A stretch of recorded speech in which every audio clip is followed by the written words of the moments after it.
Hello guys, welcome back to own channel healthy wealth management.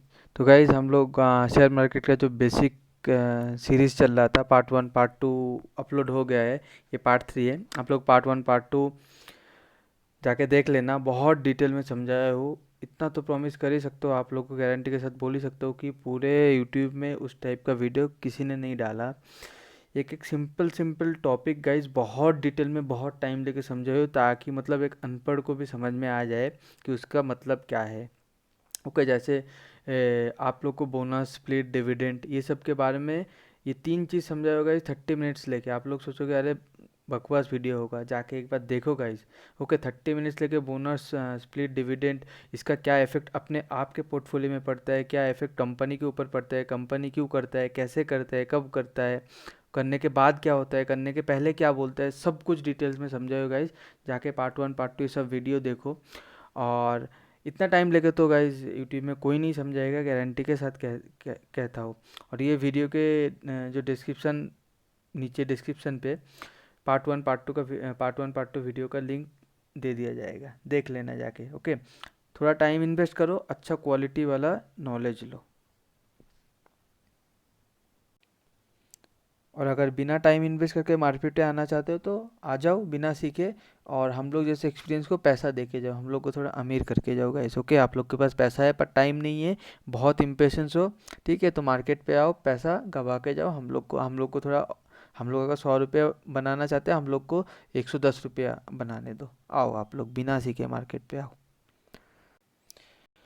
तो guys हम लोग part 1 part 2 में सीखे थे बहुत कुछ। पार्ट 2 में लास्ट में सीखे थे कि स्प्लिट क्या होता है। ओके, फिर बोनस क्या होता है, दोनों में डिफरेंस क्या है, डिविडेंड क्या होता है, उसमें आपका पोर्टफोलियो और कंपनी का क्या फ़ायदा होता है, कंपनी क्यों करता है, जो कंपनी नहीं करता है ये सब, उसमें क्या प्रॉफिट एंड क्या मतलब उन लोग का क्या एडवांटेज डिसएडवांटेज है।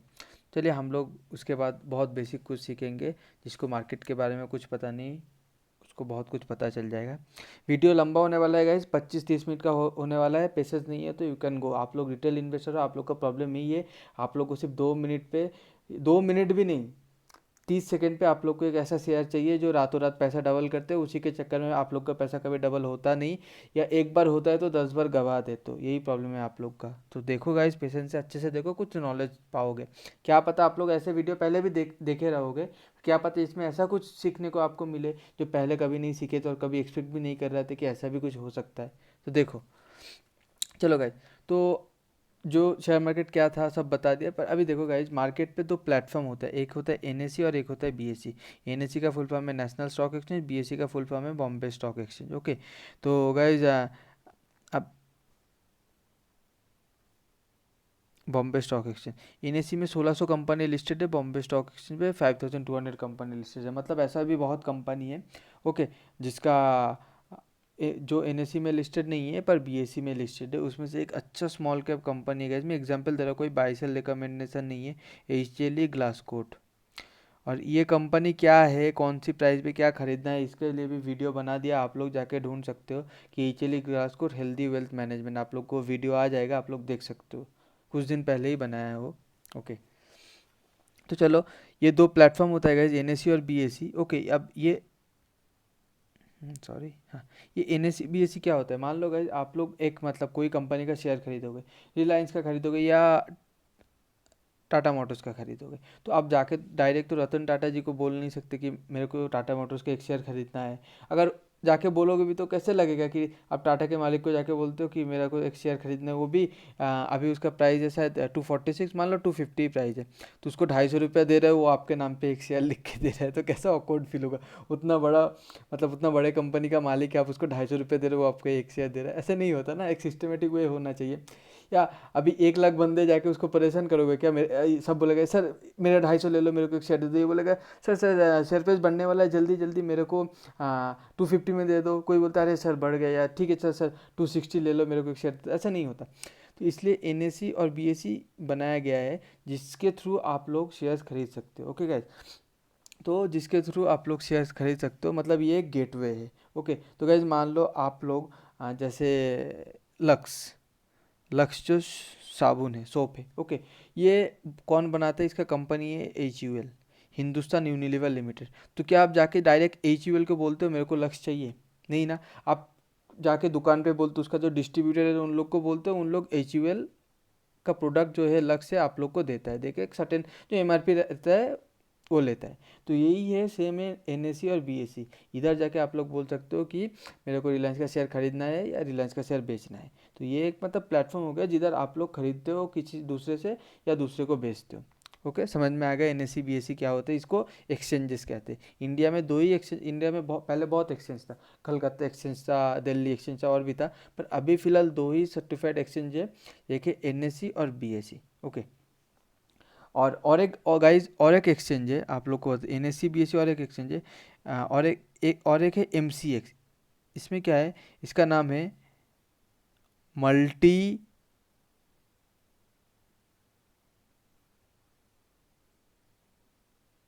इसका नाम अच्छे से लिखता हूँ। हाँ गाइस देखो, तो ये एक है और एक एक्सचेंज है, एक्सचेंजेस मल्टी कमोडिटी एक्सचेंज। उसका उसमें गाइस कमोडिटीज ट्रेड होते हैं। कमोडिटीज मतलब बोले तो गाइस है आयरन हो गया, कॉटन हो गया, ओके, कॉपर हो गया, ये सब कमोडिटीज, व्हीट हो गया, राइस हो गया, ये सब कमोडिटीज एक्सचेंज होता है, मतलब ट्रेड होता है। और NSE BSE में कंपनी का शेयर ट्रेडेड होता है। ओके, तो तीन तीन प्लेटफॉर्म है, तीन एक्सचेंजेस है। ओके, जैसे क्रूड ऑयल हो गया गाइस, ओके, ये सब ट्रेड होता है MCX में। तो आप लोग का तीन एक्सचेंज हो गए, NSE BSE और एक है MCX, मल्टी कमोडिटी एक्सचेंजेस। मतलब जिस मल्टी कमोडिटी मतलब बहुत सारा कमोडिटी ट्रेड होता है, इसलिए उसका नाम है मल्टी कमोडिटी एक्सचेंजेस। फिर उसके बाद देखो गाइस कि शेयर्स कैसे बाई करते हैं। ओके, मतलब शेयर्स बाइंग, जो शेयर्स का जो खरीदा बेचा मतलब कैसे खरीदा बेचा जाता है। ओके गाइस, तो देखो पहली बात है, मार्केट 9 बजे ओपन होता है, 9 से 9 to 9:15। ओके, चलो मार्केट 9 to 9:15 रहता है प्री ओपनिंग सेशन। मतलब जो प्रीवियस, मान लीजिए आज रात को आपने ऑर्डर लगाया, वो ऑर्डर तो एग्जीक्यूट होगा मार्केट 9 बजे ओपनिंग के बाद। तो वो 9 to 9:15 आपने बाय ऑर्डर लगाया, सेल ऑर्डर लगाया, तो ये सब कैलकुलेट होकर निफ्टी, मतलब निफ्टी में, निफ्टी आज क्लोजिंग हुआ, क्लोजिंग के बाद बहुत सारा बाय ऑर्डर लगा है, ओके, सेल ऑर्डर लगा ही नहीं। मान लीजिए कि मार्केट आज क्लोजिंग होने के बाद एक बहुत अच्छा न्यूज़ आया, ओके, तो इसलिए सब बाय ऑर्डर लगा दिए, बाय ऑर्डर लगा दिए। तो ये 9 to 9:15 वो बाय ऑर्डर अंदर ही अंदर एग्जीक्यूट होता है होके निफ्टी, मतलब कितना पॉइंट, कल मान लीजिए निफ्टी क्लोज हुआ 100 पे, तो आज शायद इतना बाय ऑर्डर है, इतना बाय ऑर्डर है, निफ्टी आज डायरेक्टली 100 पे, मतलब 101 पे ओपनिंग होना चाहिए, आज निफ्टी ओपनिंग हुआ 110 पे, 10 पॉइंट ऊपर डायरेक्ट ओपनिंग हुआ। मतलब 100 to 109 ये पॉइंट आया ही नहीं मार्केट पे, मार्केट डायरेक्ट इस पॉइंट से आज ओपनिंग हुआ, और कल का क्लोजिंग था मान लीजिए 100। तो ये मतलब बहुत बाइंग ऑर्डर आया, तो निफ्टी का एक बहुत कैश इन्फ्लो आया, तो वो ऑर्डर अंदर अंदर एग्जीक्यूट होके निफ्टी डायरेक्ट 110 पे ओपनिंग हुआ। तो सेम रिवर्स भी हो सकता है कि कुछ ख़राब न्यूज़ आ गया, मान लो कश्मीर में वॉर चालू हो गया, या चाइना और USA का वॉर चालू हो गया, मतलब मार्केट बंद होने का रातों रात वॉर चालू हो गया, चाहे या ईरान, मिडिल ईस्ट में ईरान के साथ USA का टेंशन बढ़ गया, ओके, या ईरान के साथ सऊदी अरब का टेंशन बढ़ गया, तो क्रूड ऑयल का जो इंपोर्ट है, क्रूड ऑयल से पूरा मतलब वर्ल्ड चलता है, और क्रूड ऑयल का मेन हब है आप लोग को पता है कि मिडिल ईस्ट। ओके, तो उधर क्रूड ऑयल का सप्लाई बंद हो सकता है, तो मार्केट मतलब बिजनेस अफेक्टेड हो सकता है पूरा वर्ल्ड वाइड। तो इसलिए मार्केट में मतलब इतना बुरा न्यूज़ आ गया, तो सब क्या क्या करने लगा गाइस कि सोचा मार्केट बंद हो गया, बुरा न्यूज़ आया, तो सब सेल ऑर्डर लगा दिए, सब सेल ऑर्डर लगा दिए। तो मार्केट डायरेक्ट पिछले दिन 100 पे क्लोजिंग दिया था, डायरेक्ट 85, मतलब गैप डाउन ओपनिंग कर सकते हैं, मतलब 15 पॉइंट डायरेक्ट नीचे ओपनिंग ओपनिंग हो सकता है। ओके, तो ये 9 to 9:15 ये सब प्रोसेसिंग होते हैं। आप देखोगे, आप मार्केट 9 बजे खोलोगे तो देखोगे मतलब शेयर ऊपर नीचे होते रहते, ऊपर नीचे होते रहता है, पर आप उस टाइम कोई ऑर्डर ना लगा सकते हो ना बेच सकते हो। ओके, मतलब बहुत कोई कोई देखोगे 0.00% है, ओके, कोई कोई देखोगे माइनस, मतलब शेयर्स का वैल्यू ऊपर नीचे हो रहा है, पर आज ना कुछ बेच पा रहे हो ना कुछ कुछ खरीद पा रहे हो, तो उसको बोलते हैं प्री ओपनिंग सेशन। ओके, फिर उसके बाद मार्केट डायरेक्टली ओपन होता है 9:15 to 3:30, 9:15 से 3:30 बजे तक। ओके, सब ओपनिंग हो गया, उसके बाद गाइज फिर 3:30 to 3:40, 3:30 के बाद आप कुछ ना बेच सकते हो ना खरीद सकते हो। फिर 3:30 to 3:45 post market session for brokers. Okay, post market session for broker मतलब जो ब्रोकर्स रहते हैं गाइज। अभी आप लोग बोलोगे सर ये ब्रोकर्स क्या है, चलो पहले समझा देता हूँ कि ये ब्रोकर्स क्या होता है।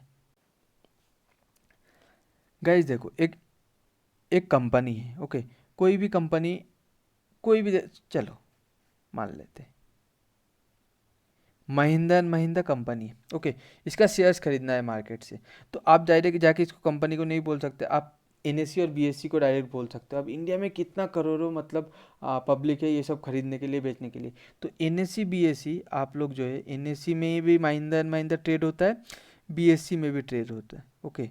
एनएससी बीएससी में ट्रेड होता है, तो ये डायरेक्ट कस्टमर से डीलिंग नहीं करता। जैसे कंपनी ने बोल दिया एनएससी बीएससी को आप लोग मतलब हम लोग का शेयर का मतलब ट्रांजैक्शन करो, खरीदना है बेचना है जो ऑर्डर है आप लोग करो, ओके।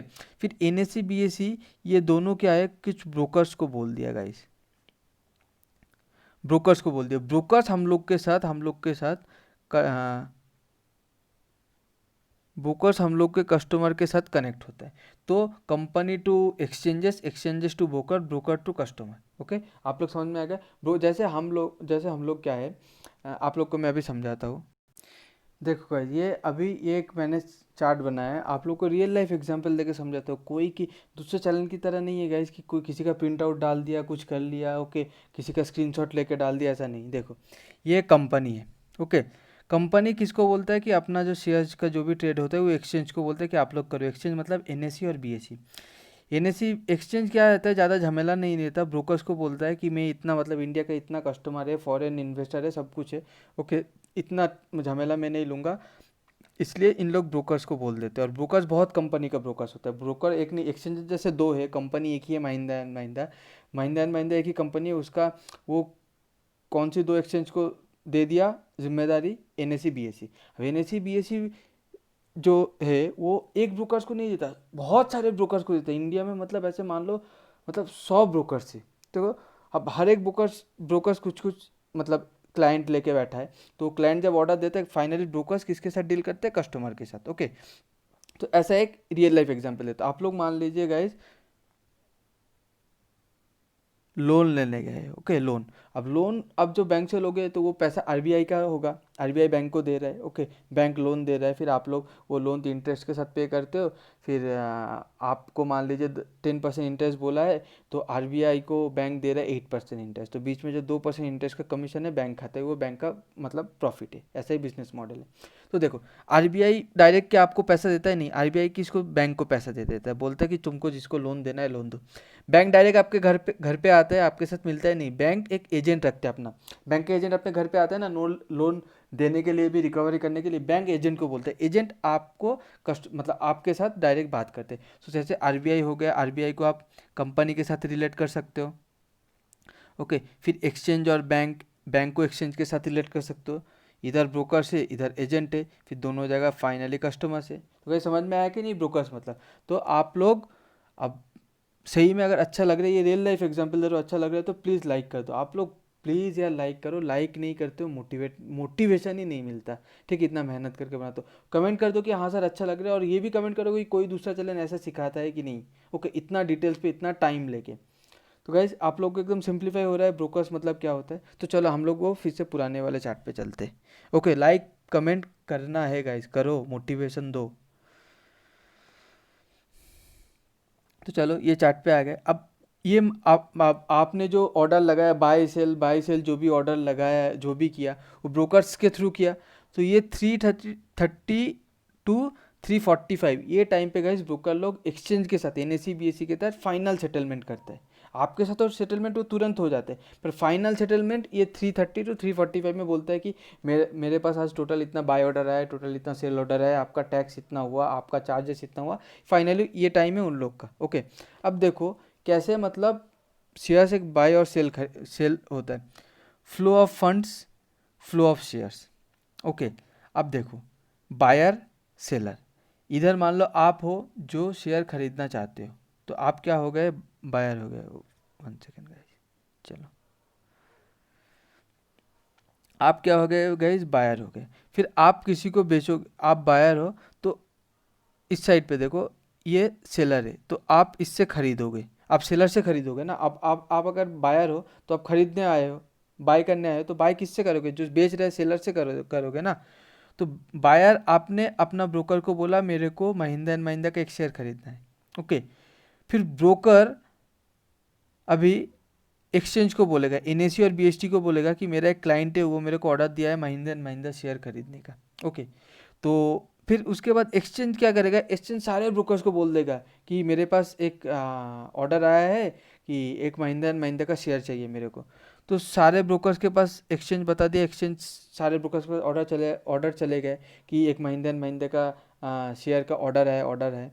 फिर ये जो सेलर ये मान लीजिए महिंद्रा एंड महिंद्रा का शेयर बेचने वाला है, तो जो ब्रोकर के पास ये सेलर रहेगा वो ब्रोकर तुरंत ही सेलर को बोल देगा कि आप बेचने का ऑर्डर लगा लगा के रखे हो महिंद्रा एंड महिंद्रा, हम लोग को एक्सचेंज बोला है कि उसको एक बायर मिल गया।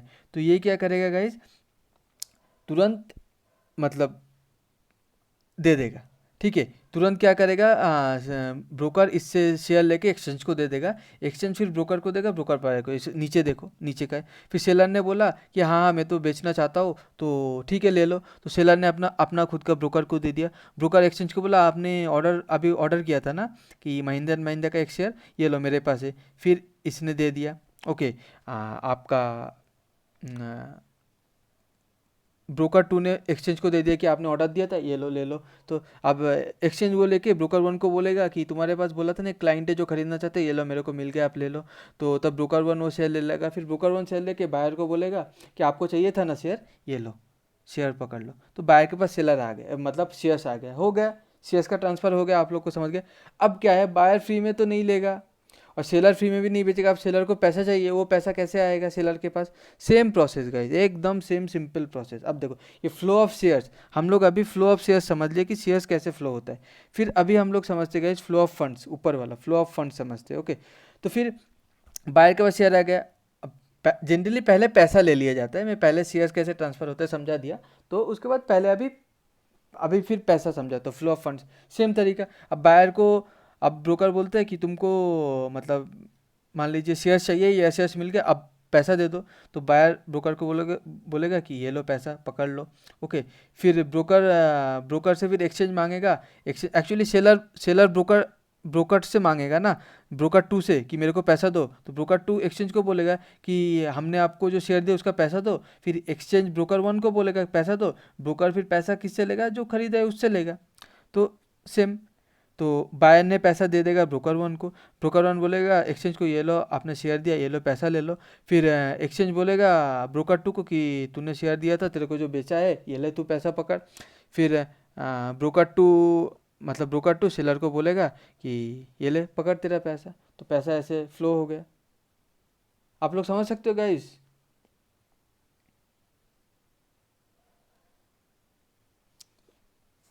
फिर ये सेलर भी कुछ टाइम पहले समझा, सेलर भी सेम सेम टाइप से आपका शेयर ट्रांसफ़र करेगा। सेलर ब्रोकर टू को बोल देगा ओके मेरे को पैसा मिल गया, ये लो पकड़ो शेयर। ब्रोकर टू एक्सचेंज को बोलेगा हाँ ये लो शेयर पकड़ो, जिसके जिसके वजह से तुम पैसा दिए थे। एक्सचेंज इसको ब्रोकर वन को बोलेगा जिसके वजह से पैसा दिया था, जो शेयर चाहिए था तुमको पकड़ लो। फिर ब्रोकर फिर बायर को बोलेगा आपको शेयर चाहिए था ना, उसके लिए तो कुछ टाइम पहले मेरे को पैसा दिया, तो ये लो आप शेयर पकड़ो। तो ऐसे ही होता है गाइज। समझ में आया कि नहीं? सिंप्लीफाइड वे में समझा रहा होगा। समझ में आया तो प्लीज़ लाइक करो, मत भूलो यार, प्लीज़ लाइक करो, प्लीज़ कमेंट करो।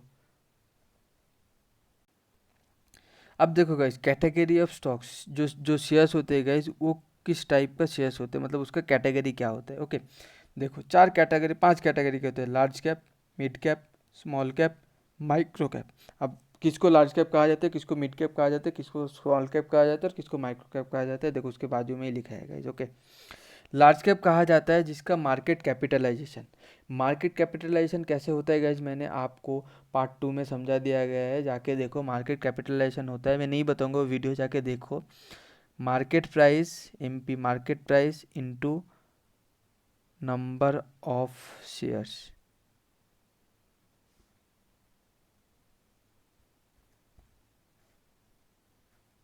ये होता है आपका मार्केट कैप। ओके,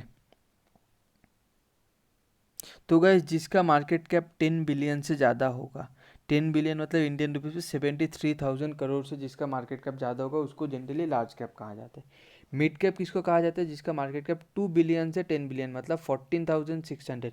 अब गाइज ये वैल्यू, ठीक है, जब मैंने ये स्लाइड बनाया उस टाइम जो डॉलर और आईएनआर का वैल्यू था उसके हिसाब से ये इंडियन रुपीज़ का वैल्यू आया। बाद में अगर डॉलर मतलब आईएनआर बढ़ जाता है, वीक होकर आईएनआर बढ़ता है, तो ये वैल्यू भी चेंज हो सकते हैं। ओके, ये वैल्यू लाइफ टाइम सेम नहीं रहेगा रुपीज़ का, पहले बता दिया। ओके, पर ये टर्म, ये बिलियन का टर्म हमेशा वही रहेगा। ओके, तो चलो, मिड कैप किसको बोलते हैं? जिसका market capitalisation $2 billion to 10 billion dollar. Okay, $10 billion. Okay, $10 billion होगा, उसको बोला जाएगा मिड कैप। तो उसको वो रुपीज़ में कितना हो गया?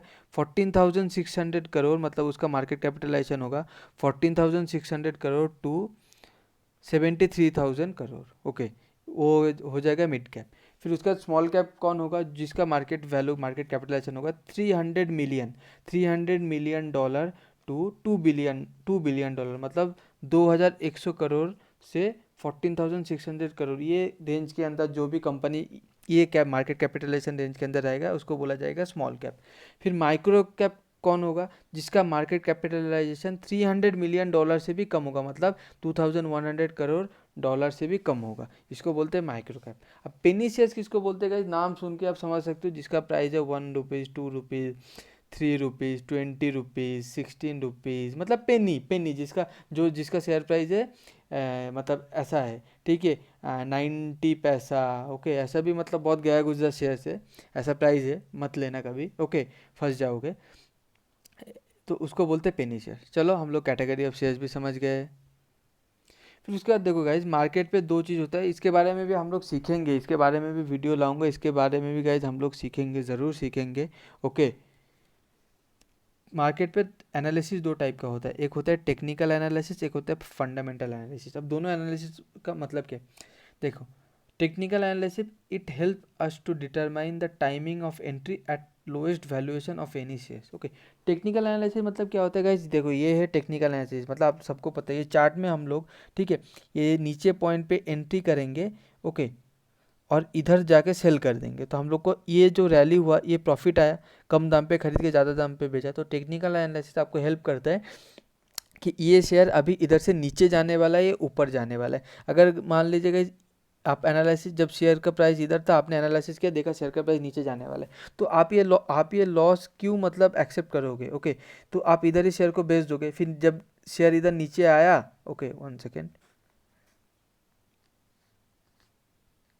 जब शेयर इधर नीचे है, आपको पता है कि शेयर इधर से और नीचे नहीं जाएगा, इधर से ऊपर जाएगा, तो आप टेक्निकल एनालिसिस आपको हेल्प करते हैं ये समझने में कि शेयर इधर से ऊपर जाएगा कि नहीं। तो आप इधर खरीद लो, खरीदने के बाद इधर जाके बेच दो, आपका ये प्रॉफिट हो गया है। और इधर आपको जब पता चला कि गिरने वाला है, तो इधर आप बेच दो, तो आप जो ये लॉस है, ये लॉस को आप अवॉइड कर सकते हो। ये होता है टेक्निकल एनालिसिस। ओके, फिर उसके बाद गाइस क्या होता है? Fundamental analysis. It help us to identify the stock on the base, not basis यार, basis of their quality. Okay guys, slide बनाते हो कुछ मिस्टेक हो जाता है, तो not if it help us, oh my god, so much mistake.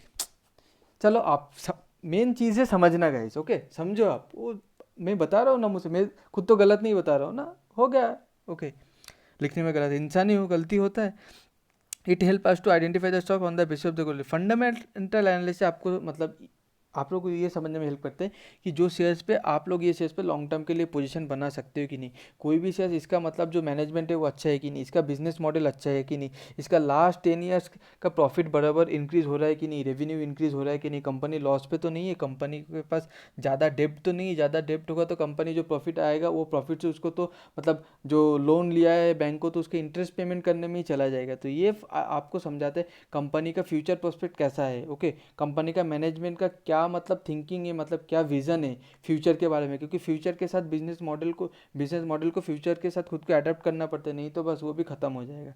Okay, तो देखो, ये फंडामेंटल एनालिसिस पे गाइस क्या आता है? देखो, कंपनी एनालिसिस, कंपनी के बारे में पूरा डिटेल्स पे जानना, अच्छा है बुरा है, कितना लोन है, कितना प्रॉफिट ग्रोथ है, कितना रेवेन्यू है, क्वार्टरली रिजल्ट इंप्रूव हो रहा है कि नहीं। ओके, इंडस्ट्री एनालिसिस, मतलब कंपनी जो, मतलब मान लीजिए एक ऑटो सेक्टर है, तो आपको पता है कि ऑटो सेक्टर अभी मतलब थोड़ा प्रेशर पे रहने वाला है, तो ये फंडामेंटल एनालिसिस आपको प्रिवेंट करेगा कि इसमें अभी पोजीशन मत बना। ओके, इंडस्ट्री एनालिसिस, या आपको पता है कि अभी इंडिया में जो इलेक्ट्रॉनिक पार्ट्स मैन्युफैक्चर हो रहा है, चाइना पे मतलब ज़्यादा हेवी ड्यूटी लगाया जाएगा, इलेक्ट्रॉनिक पार्ट्स का अभी इंडिया में बहुत डिमांड आ सकती है, उसके लिए गवर्नमेंट ने PLI स्कीम ला, बजट में भी बोला बहुत कुछ मतलब हम लोग पेश करेंगे। ओके, बजट में, तो गाइज, तो आप इलेक्ट्रॉनिक स्टॉक्स पे ज़्यादा मतलब इन्वेस्ट करोगे। ओके, तो यही होता है इंडस्ट्री एनालिसिस। उसके बाद गाइज बोलेगा कि इकोनॉमिक कंडीशन। अब गाइज देखो, जब मतलब मानो कि देश का इकोनॉमिक कंडीशन अच्छा नहीं है, तब क्या आदमी गाड़ी खरीदेगा, कार खरीदेगा, फ्लैट खरीदेगा? तो जब इकोनॉमिक कंडीशन अच्छा नहीं है उस टाइम पे रियल एस्टेट सेक्टर का जो शेयर है उससे दूरी बनाना सही रहेगा। ऑटोमोबाइल का सेक्टर से दूरी बनाना, मतलब लग्जरियस आइटम।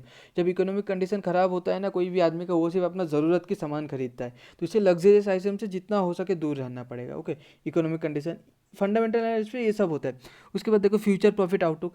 कंपनी अभी तो अच्छा बिजनेस कर रहा है, क्या उसका फ्यूचर प्रॉफिट आउटलुक है? मान लीजिए गाइज आज जो है, आपको मैं एग्जांपल दे रहा हूँ, इसका मतलब ये नहीं कि ये शेयर को मैं बेचने बोल रहा हूँ, खरीदने बोल रहा हूँ, कुछ बोल रहा हूँ। आज जो रिलायंस है, रिलायंस, ओके, या मान लीजिए guys in IOC, Indian oil corporation, ये जो पेट्रोल का बिजनेस करता है, इसका क्या बिजनेस अभी मतलब इसका जो पेट्रोल का सेगमेंट है ये क्या 20 साल बाद सेम रहेगा?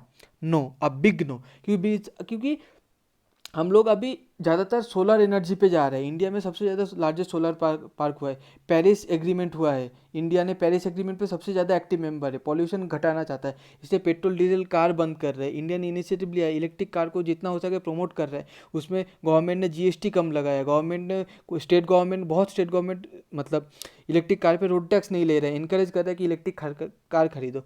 तो IOC का क्या प्रॉफिट सेम रहेगा? नहीं रहेगा। रिलायंस का प्रॉफिट सेम रहेगा। क्यों रहेगा? क्योंकि अंबानी बहुत चालू आदमी है, इसलिए वो पहले से फ्यूचर को मतलब थोड़ा सोच लिया, सोच के रिटेल पे घुस गया, फिर जियो टेक्नोलॉजी पे घुस गया। ठीक है, अभी तो ये बोला जा रहा है कि वो गूगल के साथ मिलके मोबाइल मैन्युफैक्चर भी करेगा, तो ये अपना प्रॉफिटेबिलिटी इंक्रीज रखेगा। पर रिलायंस का जो पेट्रोकेमिकल का सेगमेंट है, रिलायंस का जो पेट्रोल बिजनेस है, डीजल बिजनेस है, वो क्या सेम रहेगा 20 साल बाद? नहीं रहेगा। ओके, तो ये भी फंडामेंटल एनालिसिस आपको फ्यूचर प्रॉफिट आउटलुक भी समझने में हेल्प करता है। ओके बस, तो आप लोग को टेक्निकल एनालिसिस और फंडामेंटल एनालिसिस इतना डिटेल्स पे अगर समझाया हो, अगर अच्छा लगता है तो प्लीज़, फिर बोल रहा हो गाइज, लाइक कर दो और कमेंट पे लिखो सर बहुत अच्छा समझा रहे हो। इनकरेज करो गाइज, एटलीस्ट प्लीज़ इनकरेज करो। ये बोलो कि कोई दूसरा चैनल ऐसा समझाता है इतना डिटेल्स पे इतना टाइम लेके। तो गाइज आपको मैंने वीडियो के पहले बोला था टाइम इन्वेस्ट करो, आप टाइम इन्वेस्ट किए हो ना? ठीक है, कितना मिनट तक इन्वेस्ट कर लिया? 27 मिनट इन्वेस्ट कर दिया। आपको कुछ सीखने मिला कि नहीं? फुकट के गप्पे मारा, किसी के लाइफ स्टोरी बताया, हाँ मजाक किया आप लोग के साथ? तो सिखा रहा हूँ, अच्छा नॉलेज दे रहा हूँ। तो चलो गाइस, इसके बाद टॉपिक देख लेते हैं। वोलाटिलिटी, देखो टर्म यूज इन मार्केट। तो वोलाटिलिटी मतलब गाइस क्या होता है, आप लोग को पहले वीडियो पे समझाया फिर समझा रहा हूँ गाइस। देखो, मान लीजिए मार्केट ने आज 100 पॉइंट पे ओपनिंग दिया। ओके, मार्केट में कौन सी पॉइंट पे ओपनिंग दिया? 100 पॉइंट पे ओपनिंग दिया। फिर आज मार्केट नीचे गया 50, ठीक है, फिर मार्केट ऊपर गया 50 पे नीचे गया, फिर मार्केट ऊपर गया 190। तो मतलब देख सकते हो गाइस, 50 to 190 ये रेंज पे मार्केट घूमता रहा। ठीक है, ये रेंज पे मार्केट घूमता, मतलब 50 to 190 मतलब कितना हो गया? 140 रेंज पे मार्केट घूमता रहा। तो आज का 140 रेंज पे मार्केट घूमा है। ओके, फिर एक दूसरा दिन देख लो, उस दिन भी मान लो गाइस सपोज 100 पे मार्केट ओपनिंग हुआ है, मार्केट नीचे गया 80, ऊपर गया 110। ओके गाइस, 110, तो 80 to 110 कितना हो गया? 30। तो मार्केट कौन कितना रेंज पे घूमता रहा? 30 रेंज पे घूमता रहा, और इधर मार्केट 140 रेंज पे घूमता रहा। तो गाइस आप लोग समझ सकते हो कि नहीं, कि मतलब इस दिन वोलेटिलिटी कम था और इस दिन वोलेटिलिटी ज़्यादा था। वोलेटिलिटी मतलब मार्केट कितना तेज़ी में, कितना जल्दी, और कितना मतलब जल्दी जल्दी कितना ऊपर नीचे हो रहा है। ओके, कितना, जितना कम टाइम पे जितना ज़्यादा ऊपर नीचे होगा उतना वोलाटाइल होगा, मतलब उतना मार्केट को हम लोग बोलते हैं कि आज ज़्यादा वोलाटिलिटी था, ज़्यादा वोलाटाइल था आज मार्केट। ओके, तो गाइस देखो वोलाटिलिटी का मतलब डेफिनेशन क्या? It is a rate at which the price of a security increase, price of a security मतलब price of a shares increases और decreases for a given set of reason. A volatile market में often be result of an imbalance of trade orders in one direction, all buys no sell for instant and vice versa. Okay, मान लीजिए guys अभी 100 है, अचानक कुछ अच्छा news आया, सब बायर आ गए, सब खरीदना चाहते हैं, सब खरीदना चाहते हैं। मतलब ये शेयर जनरली मान लीजिए गाइस 30 मिनट्स पे 100 से ये 110 जाता है, पर इतना बायर आ गया गाइस 10 मिनट्स पे ये सर 100 से 160 हो गया। ओके, तो ये ट्रेड का इम्बैलेंस हो गया ना, सिर्फ बायर ही बायर है, सेलर है ही नहीं, बायर ही बायर है, 160 हो गया। फिर 2 मिनट बाद देखोगे 190 हो गया।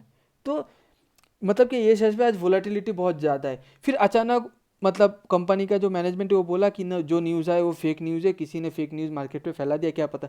फिर वो 190 से 5 मिनट पे गिर के 100 था प्राइस 80 पे आ गया 5 मिनट पे। ओके 190 से 80 मतलब डायरेक्ट आधा आधे आधे से भी कम। ओके तो इसका मतलब क्या है, मार्केट में वोलेटिलिटी ज़्यादा है। तो मार्केट का वोलेटिलिटी गाइस जनरली इंडिकेट होता है एक टर्म से। ओके मैंने आपको पहले भी बताया, मेरा मार्केट डायरेक्शन का जाके सीरीज देखो, VIX विक्स। इसका फुल फॉर्म है गाइस इसका फुल फॉर्म है विक्स, वोलेटिलिटी इंडेक्स। मतलब मार्केट कितना वोलाटाइल था ये दर्शाता है ये। इसको जनरली हम लोग का मार्केट पे इसको बोलता है गाइस इंडिया विक्स। मतलब इंडिया में, इंडिया का मार्केट में कितना वोलेटिलिटी था ये दर्शाता है। ये विक्स के बारे में एक डिटेल्स वीडियो है, विक्स का मतलब क्या होता है, आज विक्स इतना परसेंट अप था, इतना परसेंट डाउन था, मतलब क्या होता है। ओके विक्स विक्स अभी चल रहा है 18.0, कभी सुनते हो, कभी विक्स चल रहा है 60 पे, कभी विक्स चल रहा है 20 पे। तो इसका मतलब क्या है, इसका एडवांटेज डिसएडवांटेज, ये मार्केट का फ्यूचर के बारे में क्या बोलते हैं, पास्ट के बारे में क्या बोलते हैं, इसके लिए और एक डिटेल्स वीडियो लाऊंगा। Okay for that stay tune. तो गाइज़ अगर आपको ये वीडियो अच्छा लगा है तो प्लीज़ लाइक कर दो, शेयर कर दो, सब्सक्राइब कर दो, बेल आइकन प्रेस कर दो और कमेंट करना गाइज़। अगर आप लोग को मतलब वीडियो अच्छे से समझ में आ रहा है और दूसरे चैनल से अच्छा दे रहा हो तो प्लीज़ गाइज़ कमेंट कर दे करो, लाइक करो और सब्सक्राइब करो गाइज़। नीचे टेलीग्राम का लिंक दिया गया है, ज्वाइन कर लो गाइज़। ओके एक महीना नेक्स्ट मंथ, एक 1.5 से 2 महीना बाद ऑप्शन सीरीज़ का वीडियो लाना चालू करूँगा। उस time guys Telegram channel join कर लो, सिर्फ 2 सब्सक्राइबर है गाइज, इसलिए कुछ डालता नहीं हूँ, ज्वाइन करके रखो गाइज। ओके फिर मैं उसमें ऑप्शन का पर डे एक एक मतलब इंडेक्स या मतलब शेयर का जो ऑप्शन है उसमें गाइज हम लोग एक एक फ्री ऑप्शन कॉल देते रहेंगे आप लोग को। ओके तो उसको पहले अगर विश्वास ना हो तो गाइज पेपर ट्रेड कर लेना। ओके देखना, अगर उसके बाद विश्वास आया हम लोग के ऊपर, हम लोग को कॉल्स के ऊपर, तो आप लोग उसमें मतलब कंटिन्यू कर सकते हो। पर ये मैं जो फ्री का कॉल्स आप लोग को बोल रहा हूँ तभी डालूंगा, कोई चैलेंज गाइज फ्री का कॉल नहीं देता ऑप्शन का। फिर भी अगर मैं फ्री का कॉल दे रहा हूँ गाइज, इसके लिए मेरे को भी कुछ रिटर्न पे चाहिए। मेरा टेलीग्राम पे जब तक 50 सब्सक्राइबर एंड यूट्यूब में जब तक 100 सब्सक्राइबर नहीं होता तब तक मैं ऑप्शन का मतलब आप लोग को फ्री में वो कॉल नहीं डालूंगा। ये आप लोग से एक छोटा सा पेमेंट है जो आप लोग को करना पड़ेगा, कुछ पैसे का पेमेंट नहीं मांग रहा हूँ। ओके 50 से ऊपर होगा तो तभी डालना चालू करूँगा और उससे at the same time YouTube पे भी 100 सब्सक्राइबर होना चाहिए। तो आप लोग जो देख रहे हो अगर इन्फॉर्मेशन पाना चाहते हो तो टेलीग्राम पे जाकर ज्वाइन कर लो और यूट्यूब भी सब्सक्राइब कर लो, करके बेल आइकन प्रेस कर दो। वीडियो में तो लाइक्स तो आना ही चाहिए। ओके और गाइज नीचे अफशोक का लिंक दिया गया है, आप लोग अगर चैनल को सपोर्ट करना चाहते हो तो वो लिंक के थ्रू अकाउंट ओपनिंग कर लो गाइज। मैं आप लोग को फ्रैंकली बता रहा हूँ, वो मतलब वो लिंक के थ्रू अकाउंट ओपनिंग कर लो। करने के बाद आपका क्लाइंट आईडी और रजिस्टर मेल आईडी नीचे दिया गया चैनल का मेल आईडी है, उसमें मेल कर देना। आप लोग का नोट डाउन करके रखूँगा। 2 महीना बाद बोला ऑप्शन का मतलब कॉल देने लगूंगा। उसके बाद और भी आप लोग को प्रिविलेजन पक्ष आएगा। तो जो लोग मतलब ये अकाउंट के नीचे दिया गया डिस्क्रिप्शन के अकाउंट के लिंक के थ्रू जो लोग अकाउंट ओपनिंग करेगा उन लोग जो उसके बाद मेल कर देना, मेल से हम लोग नोट डाउन करके रखेंगे। उन लोग को अलग से पक्ष एंड प्रिविलेज अलग चैनल के थ्रू, टेलीग्राम चैनल या कुछ भी हो, अलग चैनल के थ्रू उन लोग को दिया जाएगा। ये मेरा प्रॉमिस है, ये मेरा वादा है। Thank you guys for giving your precious time. Stay happy, stay safe, stay bless. जय हिंद, वंदे मातरम।